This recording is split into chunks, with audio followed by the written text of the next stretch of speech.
Okay, welcome all to this the last, but of course not least, OASIS talk of the spring semester 26. Of the spring Today's semester speaker, 26. Maria O'Brien.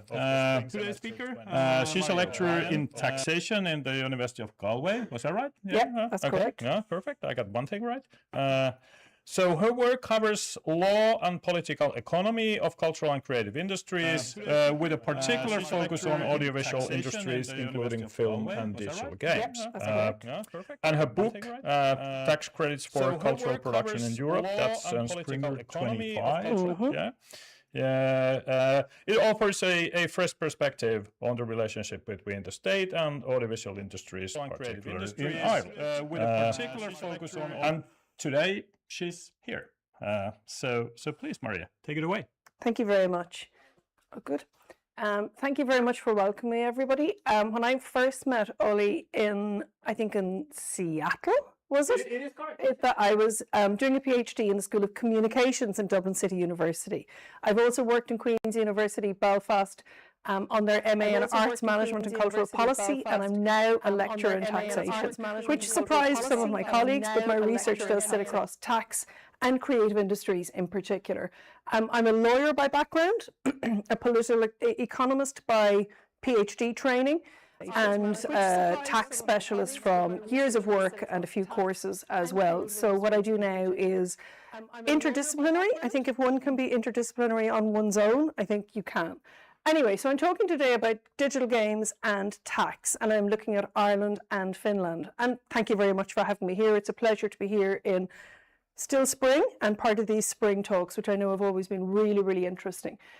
So this is me. I published a book which has come from my PhD research, but because it took me a few years, let's just say COVID and other stuff, it is substantially updated from my PhD, which was kind of good because I got to cover more digital games tax credits in it because Ireland brought one in that interim period. It's called Tax Credits for Cultural Production in Europe, the Irish example. And I could kind of pull apart the entire title because it's not really cultural production, it's creative industries production. And you may know that there's a long lineage of academic discourse and the difference between cultural industries, culture, and creative industries. And tax credits is not the right term to use. The preferred OECD term is tax expenditures, to show that these measures, which reduce tax bills, mostly for corporations, are a cost to the state. But anyway, this is what the publisher wanted, and I think they're correct. And I know academics sometimes aren't great at blowing their own trumpet, if that's a phrase you know. But I do really want to point out that I've been shortlisted for the MEXA, Media Communications and Cultural Studies Association Monograph of 2025. I am in stiff competition for the prize, which will be announced at the MEXA conference this year, I think in Leicester in September or October, because there's a book on internet memes and there's another one on influencer creep, both of which sound really fascinating. And there I am with my tax book. But I've also been shortlisted for Law Book of the Year in Ireland. And I put those both in there because that really shows the interdisciplinary nature of my work. And if I win both of them, I'll be very delighted. But even being shortlisted is pretty amazing. I'm sure the book is in the library. It is the usual high cost of academic publications. It's about 130, 140 euros. So please get your library to get it.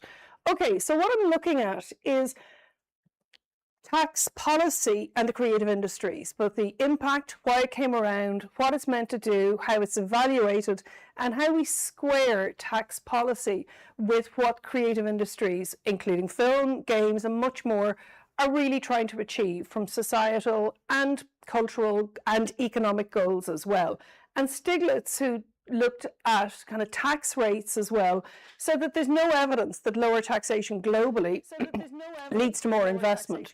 So if a country lowers its tax relative to others, then it might steal investment. And this is really relevant for tax incentive regimes, particularly within the European Union as well. And they've been really, really common for the film industry for decades, essentially. The concern is that if one country brings in a tax credit for production, then other countries will bring in a better rate, a better tax incentive regime, which lowers the final production bill, gives more benefits, but then it creates a subsidy race within countries, which is contrary to EU policy. This has been a feature of discourse, academic and public discourse, around tax incentive regimes which try and stimulate cultural production globally for quite some time. Research has shown that there is a big problem, particularly with film tax credits. There isn't much research on games tax credit as yet because they're quite new, but the film tax credit research, particularly in the USA, shows they can be really problematic when looking at the value that they bring to a local area. But anyway, so what I'm going to look at briefly today, I'm going to do about 15, 16 minutes, and then Ollie's going to grill me with some interesting questions on tax. I'm going to give you a brief overview of the Irish games tax policy. I'm going to give you the EU context, which I've briefly covered there, because the Irish one is framed as a cultural state aid. I'm going to give a brief overview of Finnish research and development, tax credits for games, and then kind of some discourse on unravelling the difference of these and why, and are they really much of the same, or how distinct are they? Might R&D tax credits work in Ireland? Might cultural tax credits work in Finland? But really questioning as well why the tax system is used for game dev. So setting up an argument and then essentially dismantling it seems to be my specialty at the moment. So for some stats, Ireland, small, under-researched, we don't really know. The last research, which was done by IMRIT, the games body, identified around 95 studios, most of which are small. There are some larger, what we can call multinational corporates as well, like Larian Studios. There's some co-dev, like Black Shamrock, based in Dublin, who are, you know, a strong place for employment. And there's some indies, and you might have heard of Romero Games, which made Doom. John Romero made Doom, the first-person shooter, and they are still running in Galway, albeit with a now much reduced workforce from around 100 to now about 6 or 7. Overall, we don't really know the value of the games industry to Ireland. We don't really know how many people are employed. We don't really know the turnover. We kind of have some grasp on the studios, but that's just because of really important work done by IMRIT, the games body, which was a voluntary body for a number of years, and their researcher, Owen Waters, who has done some of this work. Finland, to my eyes, looks like it's much better, and we know it is as well. Like, this is Neo Game Stats. Again, this is from a few years ago. About 270 studios, employing about 4,300 professionals, with a decent turnover of 2.85 billion. Again, these are presumably out of date by this stage. Things are in flux quite a lot. And of course, you know that employment in the creative industries and in game dev fluctuates significantly as well. So trying to identify how many people are actually working can be really difficult. Okay, so I should give this caveat as well. I've mentioned IMRIT a few times, and this is their logo. They're the Irish Game Makers Association. IMRIT is not an acronym, even though we capitalize in most places. It is the Irish word for play. So it represents all form of game dev, including board games. I was on the board for a number of years, and I was chair for a few years as well. And during that time, we got a tax credit. During that time, we got funding to actually employ people to help run IMRIT. We got a part-time CEO, we got a researcher, and now we have a project manager as well. I didn't obviously do all that work on my own, but I was a good tool to use for getting some of this done as well. So I think the caveat on that is that what we call engaged research, that I'm heavily engaged in the games industry in Ireland, is really hard to be objective when you have worked even as a voluntary board member in a body like this as well. But it does make it really interesting, and it does make it really what we call engaged, which universities do love as well. So tax and games industry, you know, what's the connection? Well, there's lots of connections. I'm not going to go into the issues around value-added tax or corporate tax or anything like that. I'm particularly talking about tax policies that help reduce the tax bill that corporates pay, hence making it easier to develop games. Bowden, Killian and Mulligan said that, you know, there's really kind of succinct but useful quote about what tax is. It says it's an organisational, institutional, social and cultural phenomenon that raises important questions around its power effects on society more widely, yet these remain concealed behind a technical facade. So people are really scared of tax. I always want to use the kind of byline going, tax is not a four-letter word, but my boss, Emer Mulligan, the Mulligan quoted here, won't let me use it officially. So I bring it into every talk when I can. Even people who are working in the business are scared of tax. They're scared of tax policy, trying to apply it, the logistical, administrative issues around claiming tax credits, for example, can be a significant burden. So governments using it as a form of policy to help drive industries can be really complicated to parse, not only how it works, but how it's effective and how to evaluate it as well from all different perspectives, not just from an academic perspective, but from an informed policy perspective as well.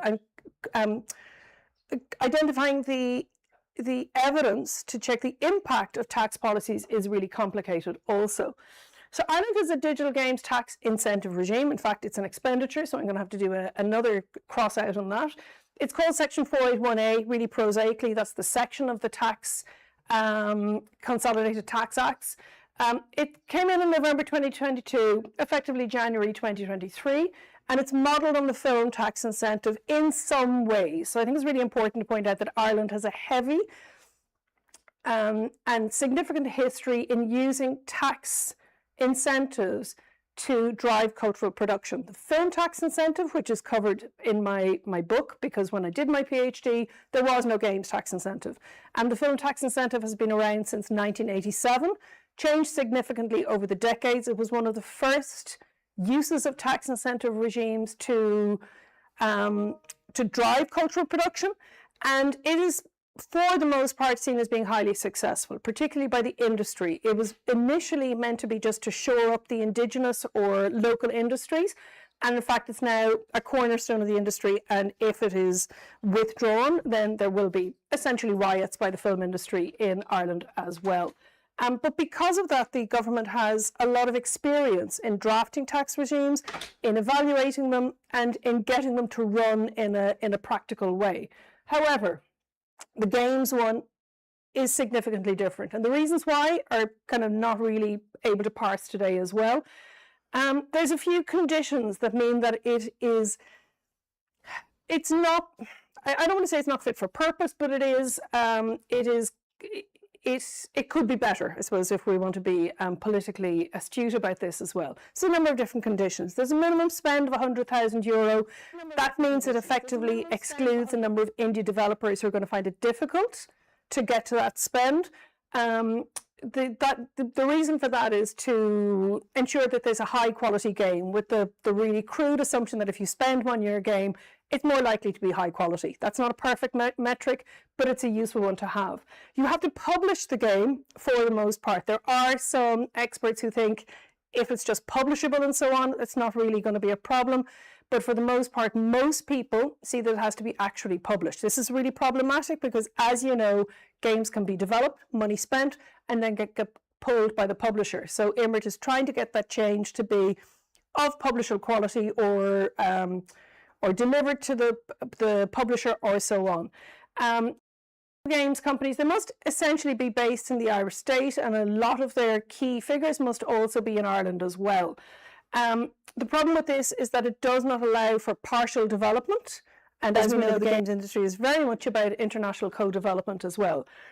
It now includes post-release spend. Before, when it was first brought in, as soon as you release the game, which even is a demo on Steam, for example, all expenditure after that stopped. You were not allowed to claim your tax credit of up to 32% on spend after that. That has been changed, but it is only available to games that have already qualified. So again, it's not going to really drive the production that it was expected to do so. It has a culture test, which is points-based.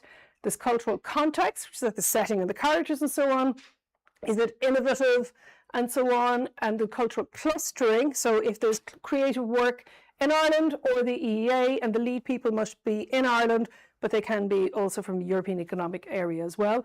And then the concomitant cultural credit is around if there is, you get extra points if it's educational, if you cover climate, things of ecology, and they're bringing training and diversity and so on. So, looks good on paper. In practice, I'll come to the evaluation in a moment. I'm just going to give some brief discussion of why there's a cultural state aid, because yes, games are cultural, but games are also industrial. So why are we fitting this kind of square peg of games into the round hole of culture in some way? Well, it comes because Ireland is a part of the European Union and there are strict rules on state aid. And because of the 4 freedoms, that we're all one big happy European Union family. If a government gives aid to companies within its own jurisdiction, of all sorts, grants, interest-free loans, tax reliefs, guarantees, and so on, it may distort competition and it may affect trade between member states. By its very nature, things like games and films and so on, there is inter-community trade, and between member states, and competition may be distorted. These rules are heavily moderated and applied by the European Commission on behalf of the European Union. But there is an out for culture. So Article 107.3d of the Treaty of the Function of the European Union, and brought in by the Maastricht Treaty in 1987-88, says aid to promote culture, where such aid does not affect trading conditions and competition in the Union. So that means that countries, member states can apply to the European Commission to have aid regimes like Irish Games Tax Credit approved because it's going to be of benefit. But to have it come within these conditions of the Article 107.3d, it has to show that it's aid to promote culture. Now, the European Commission have become quite pragmatic about this, about aid to promote cultural industries, aid to promote culture. In their early days of applying these to the film industry in particular, they were much stricter about what constitutes culture, and they have become much more marketized or pragmatic, or some of the terms used around this. So, has this tax credit revolutionized the Irish games industry? I know that slide is really hard to read, and I will kind of summarize it. So the short answer is not really. The revenue commissioners in Ireland, the people who look after tax affairs, have to publish a list of beneficiaries of the tax regime. They don't give the exact numbers of how much tax credit they got, but they give a band. All of these are under 500,000, so the smaller amount. While there are a number of companies listed, there are 9 in total, because, for example, Story Toys have claimed 4 times. This is not up to date as well. I think this was from published in November, December last year. So when I say published quarterly, quarterly is kind of interpreted loosely by the revenue commissioners as well. But what's important about the tax credit is that it shows some commitment by the government in Ireland to supporting the games industry.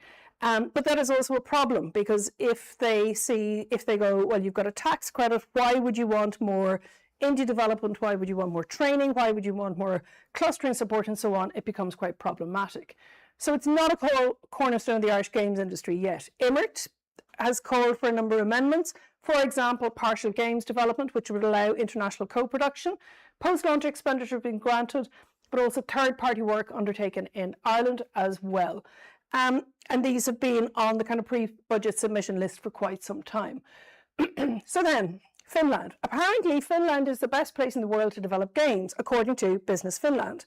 And I'm really interested to hear your views on that. So, excuse me. So there's a research and development instrument in Finland, which increases research and development activities, shares the risk. Now, a research and development approach is quite different to a cultural tax credit approach, because it applies for knowledge that is new for the industries and capabilities for later development. Now, the OECD have a lot to say about research and development, and they're what they call their Frascati model. And from 2015, says, it has to be creative and systematic work undertaken in order to increase the stock of knowledge, including knowledge of humankind, culture, and society.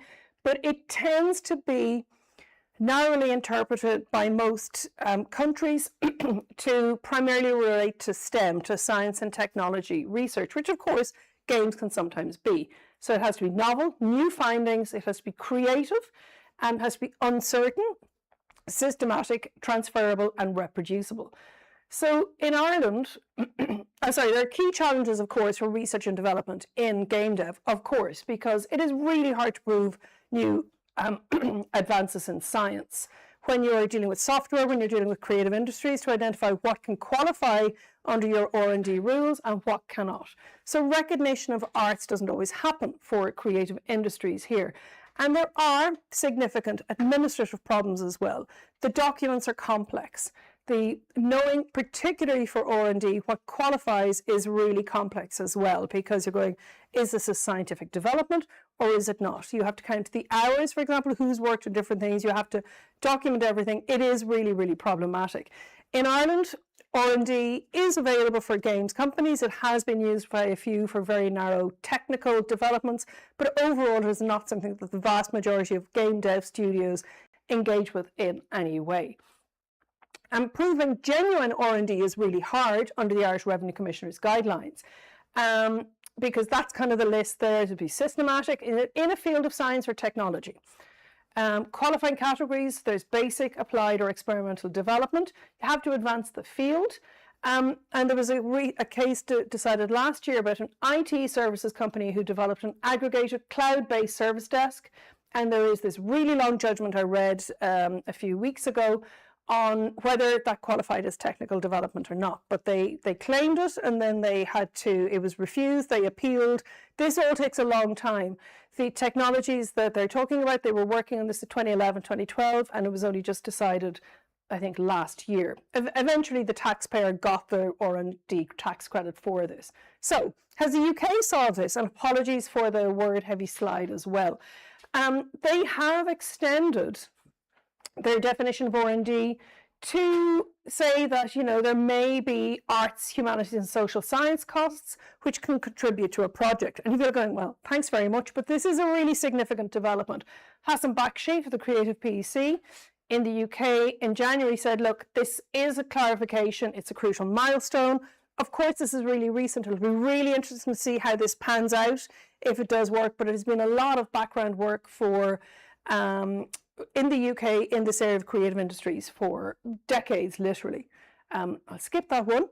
And I'll say, so what we're looking at is kind of a distinction. We're going, the cultural state aids in Ireland say it has to be a cultural tax credit for making a form of art or culture. R&D one's going, it has to be really industrial and technological and scientific advancement. But there's more to it than that. Irish cultural state aids, in the form of Section 481A, is very industry focused as well. Research and development can also happen for the creative industries and creative economy, and let's see what happens with the UK approach to this and if it's going to be more widely developed. The creative industries, of which games can form part, is a term that is used. It's widely attributed to DCMS in the UK, Department of Culture, Media and Sport, but was used by Creative Australia before that as well. And in 1998, they defined it as those industries which have their origin in individual creativity, skill and talent, and which have a potential for wealth and job creation through the generation and exploitation of intellectual property. Now, this definition is very much driven about creating value for the government that they could point to as a political tool as well. So, we know there's back to the big picture thinking is that fitting game dev into tax policies is complicated, but it seems necessary under cultural current capitalism. Evaluations of tax policies like these should not just be on financial reasons, but also on social and cultural ones. And trying to fit that into an R&D tax credit regime is really complicated. So my final argument is, in my book, I argue that tax policy is cultural policy and should be evaluated as such. But I'm shifting perspective to really think that, well, tax policy is not cultural policy, and that we should look at tax policies not just as driving culture, but also see that there should be other forms of supporting cultural and creative industries like game dev that are not just evaluated on a narrow set of criteria. What this entails, I'm not really sure as yet. If I am having a shift in perspective, how we compare these different issues, it can be really problematic. So that's the end of that. I've gone slightly over time, really sorry, but please, questions, I'm very welcome. Thank you very much. Thank you.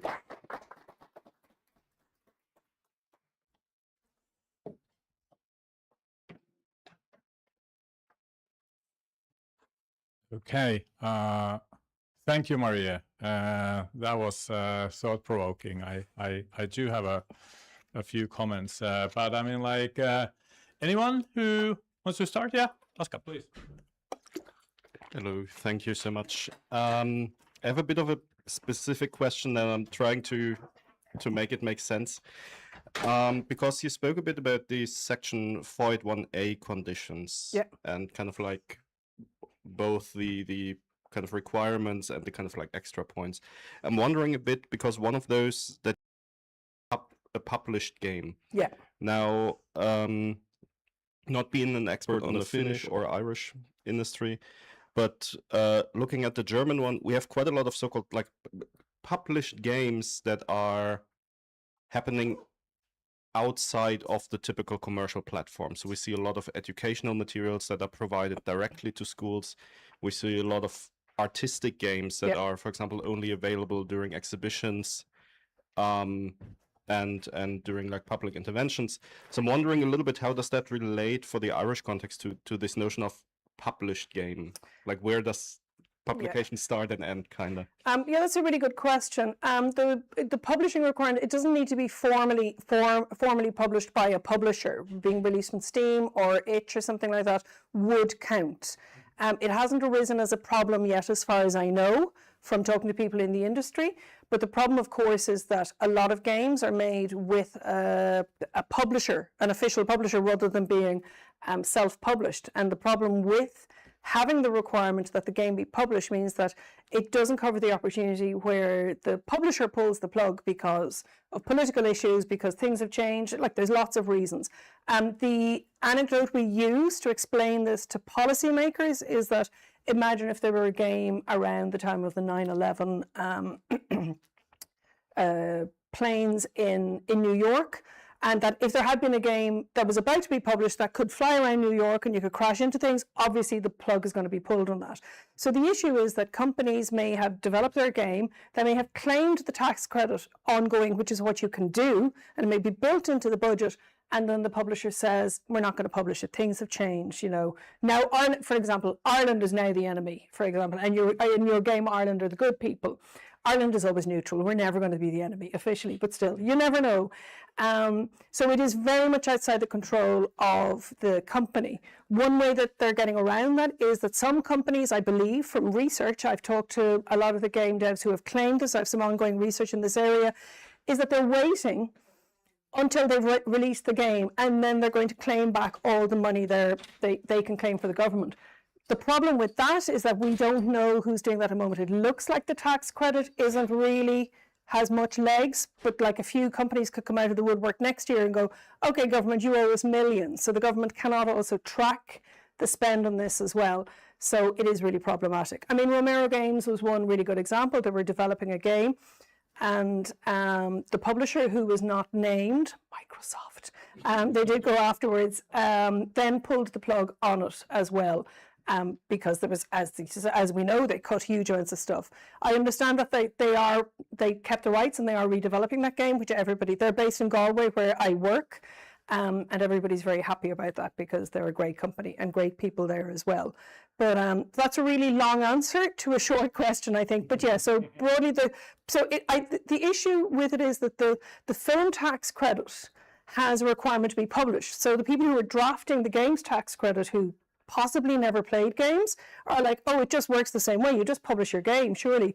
But for the film tax credit, publishing or releasing your film, you could hire a cinema and have one screening for your friends of 10 people. You could release it on YouTube and have like 2 viewers. Nor, again, you're tied into a more complex system as well.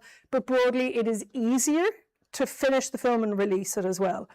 So it still is a problem. One of the experts in this area, one of the consultants in Ireland who works for one of the firms, thinks that it's not as big a problem as it could be, but I don't know if it's been tested in practice. And of course, nobody wants to be the company that tests this and has to go through a 10-year process with the revenue commissioners and then go to the tax appeals commissioner, in a number of years to try and get your money back, and spending all that money on experts as well. Thank you. Okay, perfect.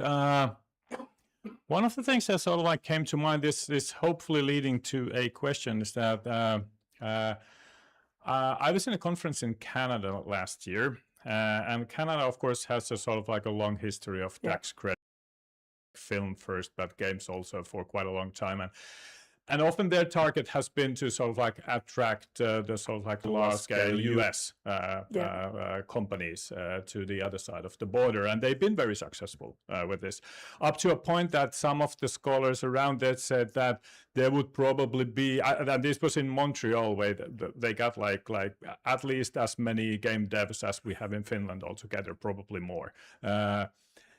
And they said that there would probably be no game industry around here, or it would look like very, very different if there were no tax credits in place. So how do you see this sort of like overall? Can we tell something about like local industries just based on what sort of like government superstructures there are in place, or is it just random, or is it more like this is just like one aspect of things? This is just because I mean, like, I had to tell them that in Finland, this, from a Finnish perspective, this looks very different, because I mean, like, that's not what we have, and we still have a fairly healthy industry around here. Yeah, I mean, there's the cultural tax credits that Ireland has based its game industry on, and which is pretty much the only supports that Ireland has had for a game development sector, which is a big surprise. Like, we're kind of a home for a lot of tech companies, because we have a really low corporate tax rate of 12.5%. So Ireland could be the natural home of game dev companies, but it hasn't happened because of lack of policy, because of years of neglect and so on. The Irish tax credit was it was in theory developed to attract that sort of runaway production or inward investment, or whatever you call it.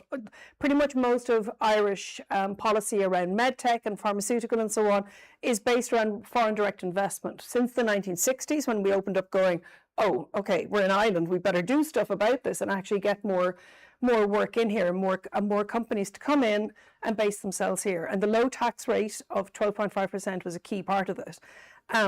We've come under huge pressure in the EU and by the OECD to increase that, so we've grudgingly agreed to the 15% for some companies as well.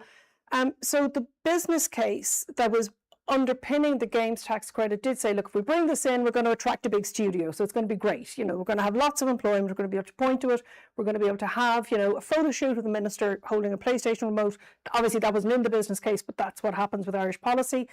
And it'll be fantastic for the industry. But then the design of the tax credit really only supports smaller industries, because you can't do that co-dev. No studio is going to go, oh, they have a tax credit in Ireland, let's go and like set up a 400-person studio and do all the building, employ people. There aren't 400 people to be employed in Ireland in game dev either. I know it's the same here as well. In Finland, it can be really difficult to get people that are trained for the jobs that are required. So trying to get it started organically is really difficult when the tax credit is really slow and really narrowly designed as well. So it says a lot about a country, like the tax policies that they have says a lot about a country. I know in Canada, they deliberately designed all of those, and Canada has a long history of stealing film production from the US as well. I know one of the first books written about the political economy of film by Thomas Kuback very much addressed that issue, and there's been a lot of research by Pendiker on that area as well. And have I answered your question? Have I gone off entirely yet? Yeah, no. I mean, like, this is really okay. Maybe I just use the mic. This is all like really interesting, because we've studied some of the sort of like the government superstructures in Finland, some of the neighboring countries around here. But I mean, like, I never called them tax credits, because I mean, like, that's sort of like it. I mean, like, I think you can think about like that in a sense, but I mean, like, that's not how we talk about those things around here. But hey, let's have more questions. Anyone? Okay, sort of like an interesting thing that's been going on here for some time around like Tampere and Pirkanmaa area is that at least after COVID, we introduced some sort of like tax credits for film and have been able to attract some sort of like Hollywood level productions here. And at some point, there were discussions about like, okay, so should we have something like that for games as well? And then people, you mentioned Neo games in your presentations, and people there, even we had a discussion that how would this work out? And they decided not to lobby for such a thing. So that's also sort of like, because I mean, like, often it's more about like, hey, I mean, like, the more the merrier, the whatever we can get. But I mean, like, there are also these situations where we feel like, okay, that might not be the right thing to do. I mean, I think I know in Ireland there was discussions decades ago about getting a tax credit for games, and it was the then kind of games lobby group were like, we're not going to really look for it because we don't want a cultural tax credit, because we're going to have to make sure that all the games are really Irish and they're about hurling and GAA and all these other things we have, which would be amazing. But that's kind of the state aids for film and games, particularly in Ireland, are really not that narrowly cultural. They are cultural tests, or they're industry tests mostly, masquerading as a really broad cultural and industry test as well. So they're really, I mean, one of the issue with using tax credit regimes to kind of underpin a creative industry, as has happened in Ireland, that they're administratively really complex. And again, from the research I've done with the game studios in Ireland, some of them have claimed it and are very, again, everybody's very happy to have the money. Nobody's going to say no to money like this. But a lot of them, the time that it has taken to actually do the administration, to do the application, to get the cultural test has been really slow. So that's time you take out of game dev. The fitting into the logistics of the forms can be quite difficult to get your points going. Have I done this in the game? Have I done that? And so on. Can be complex, and then working out what your eligible expenditure is, so that you can actually get the money back from the revenue commissioners, can be also complex as well. But these are issues with new tax credits.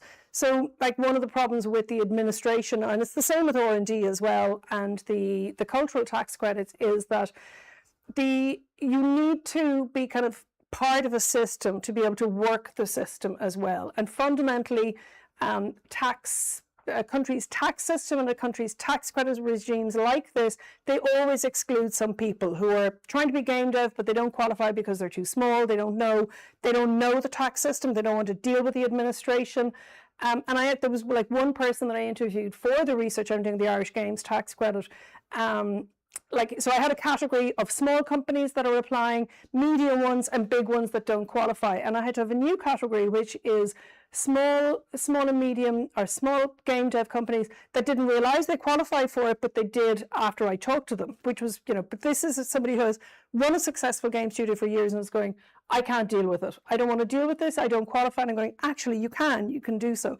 So they have promised to buy me a pint, which in retrospect was possibly the worst deal a tax consultant had ever come up with. And I still haven't gotten that pint, actually. But anyway, so the very much the exclusionary nature of these can be really problematic. In the UK, the games tax credit has been around for quite some time. It was brought in as a cultural tax credit, and then it was entirely flipped around, and it's pretty much open to everybody as well. Rockstar Games have notoriously hoovered up an enormous amount of the tax foregone, I suppose, as well. But the BFI have done a lot of work in roadshows and stuff to kind of promote how easy it is to qualify for the tax credit. The Irish system hasn't really done that as yet, primarily because it is quite hard to qualify for it.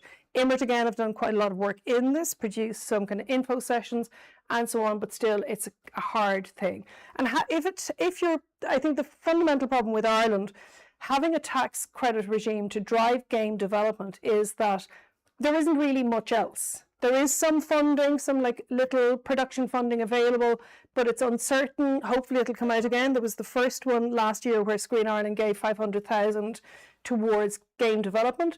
And 500,000, while it's better than nothing, like 500,000 sounds like loads of money, as you know, splitting that across the entire country to develop games isn't a lot.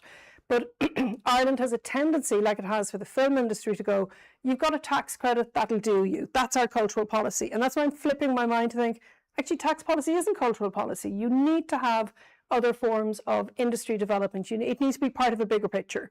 And if it's the only thing that's there, then that's a problem. And did you ask for a rant? You didn't, did you? You got one. Yeah. Okay.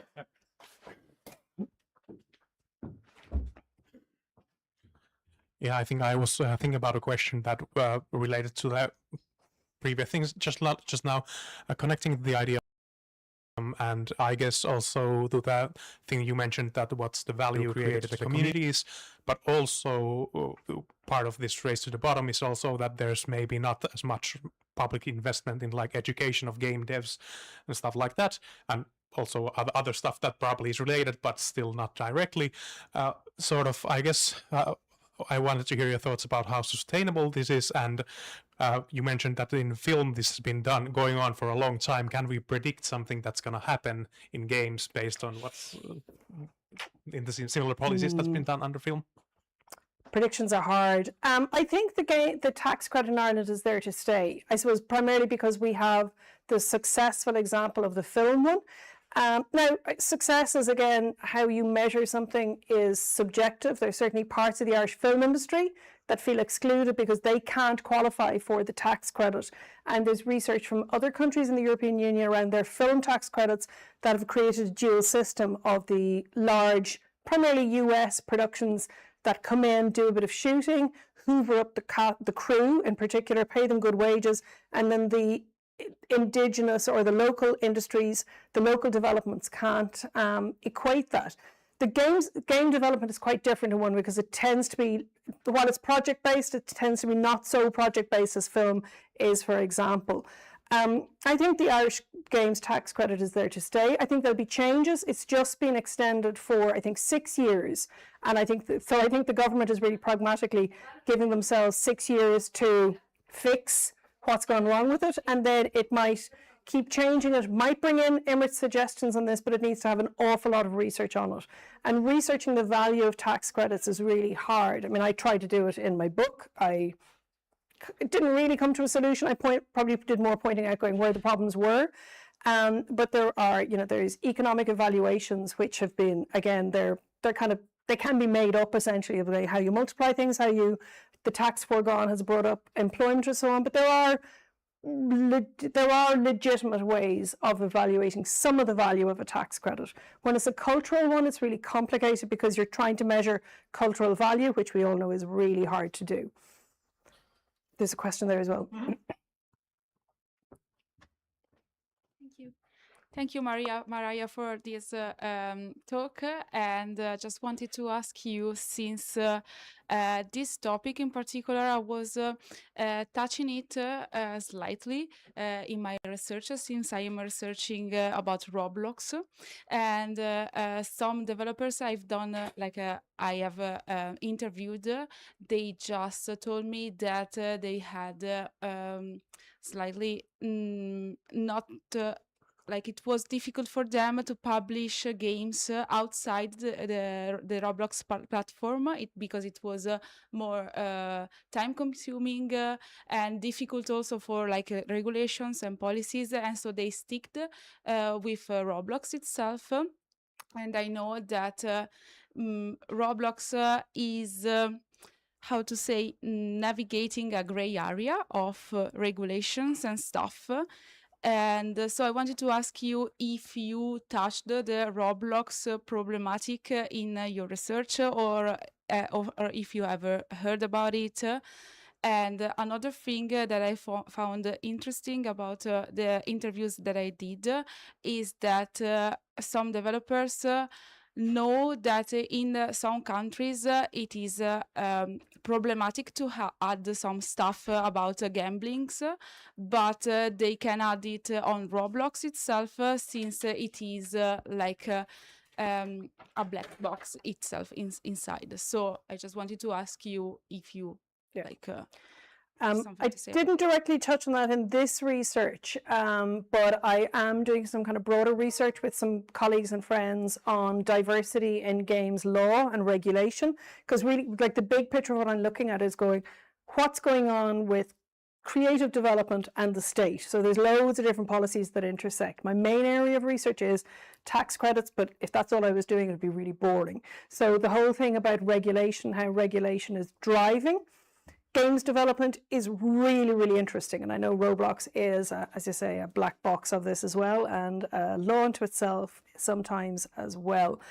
I think what's particularly interesting is to see how regulation like that, and particularly intellectual property law and so on, and is driving to is shaping, I suppose, what we engage with from a cultural form, what we as society broadly really do. And I think that's a responsibility that is particularly in the tax credits, but also wider regulatory issues as well.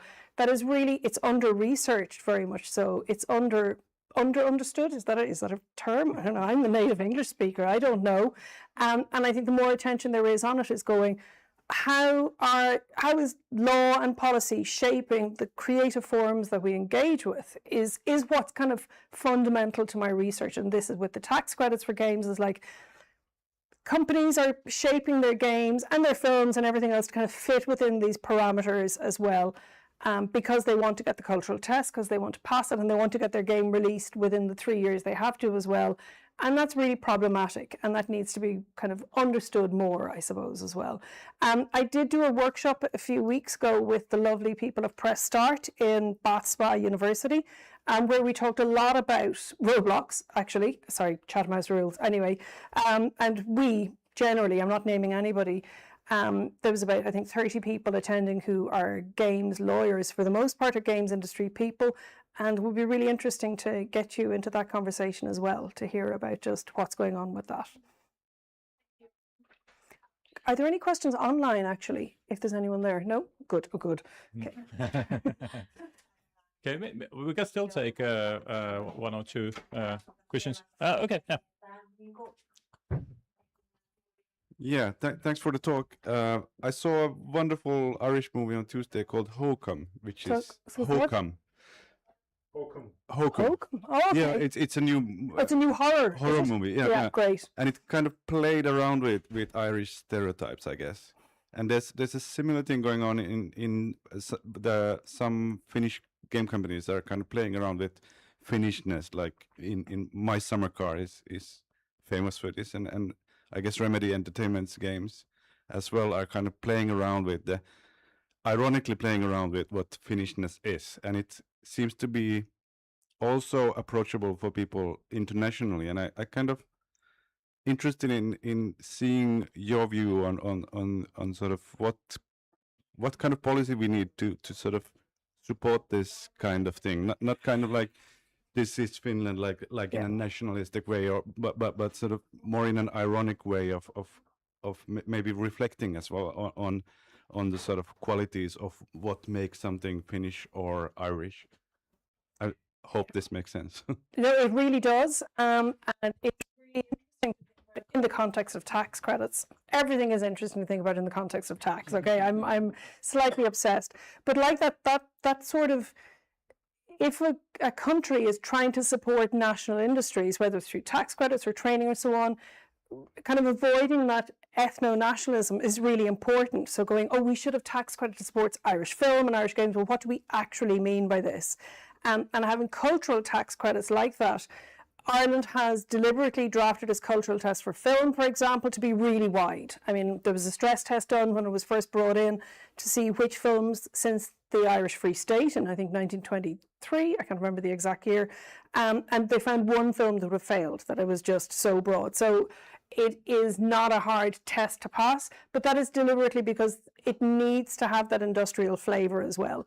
There's an assumption in all of these policies, in Ireland at least, that there will be some form of spillover effects that will support the Irish industries to help Irish voices. And again, Irish is very broad as people living there and so on. There's lots of films made in Ireland that are made by new Irish, by people who've moved to Ireland, and they may not be directly telling Irish stories about hurling or so on. but they are still reflective of the current kind of complicated mix of Ireland as well. So I think I'm glad I'm not a politician. I'm glad I'm not a policymaker. It's much easier to stand at the sidelines and criticise what's happening for this. But I do think having all the policies that support newer voices, but try and keep some of that kind of cultural flavour is really important. But by having kind of stable jobs, by having stable education is the way to achieve it, I suppose. Again, I've kind of gone off topic, I think, anyway, but thank you for that. It is a really interesting thing to think about. I'm just going here through my notes.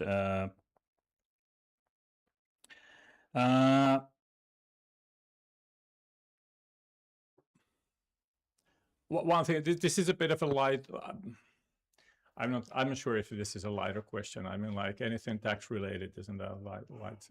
But anyways, I mean, like it's often said that it's important to have a doctor and a lawyer in your family, and I know, like I'm just like thinking about like I guess all lawyers have this sort of like one or two experiences of over I don't know, a Christmas dinner. You sort of like get questions about like, okay, I got this tax issue and stuff. But I'm just sort of like wondering that since you've been sort of like volunteering in the sort of like industry associations and working with people who are sort of like practitioners and stuff, how often do you get these things that, oh, I mean, like our company, we just ran into this sort of thing.